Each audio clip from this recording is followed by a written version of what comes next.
আজকের গল্প দুই বাবা আর দুই ছেলেকে নিয়ে, যেখানে একটা সাধারণ ঘটনা জীবনের অনেক বড় শিক্ষা দেয়।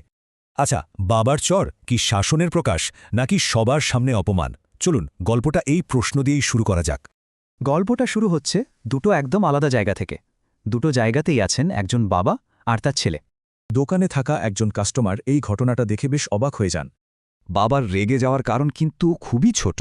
ছেলেটা দুটো আলাদা চাটনিতে একটাই চামচ ব্যবহার করেছিল। আর অন্যদিকে আরেক বাড়িতে বাবা তার ছেলে অনিকেতকে ৩ দিন আগের একটা কাজের কথা মনে করিয়ে দেন। কিন্তু অনিকেত বাবার কথাকে পাত্তাই দেয় না, বরং বেশ বিরক্ত হয়। দোকানের সেই কাস্টমার ভাবেন, এত ছোট ভুলের জন্য এমন বকাঝকা করাটা কি আদৌ ঠিক? কিন্তু বাবার কাছে এটা শুধু একটা চামচের ভুল নয়, এটা ব্যবসার একটা বড় শিক্ষা। অবাক করা ব্যাপার হলো, ছেলেটা কিন্তু বাবার পক্ষ নেয়। সে বাবার শাসনকে সম্মান করে। এদিকে অনিকেতের বাবা ওকে বোঝান যে এই দায়িত্বহীনতার ফল কি হতে পারে।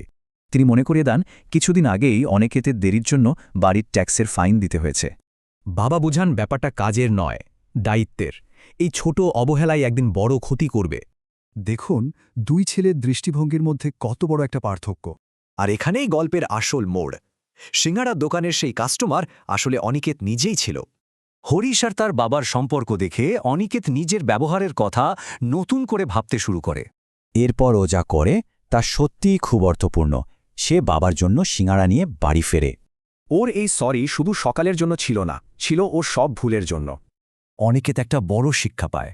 বাবার চেয়ে বেশি শিক্ষিত হওয়ার চেষ্টা করাটা আসলে বোকামি। কারণ অভিজ্ঞতা আর মর্যাদায় বাবা কিন্তু বাবাই হন।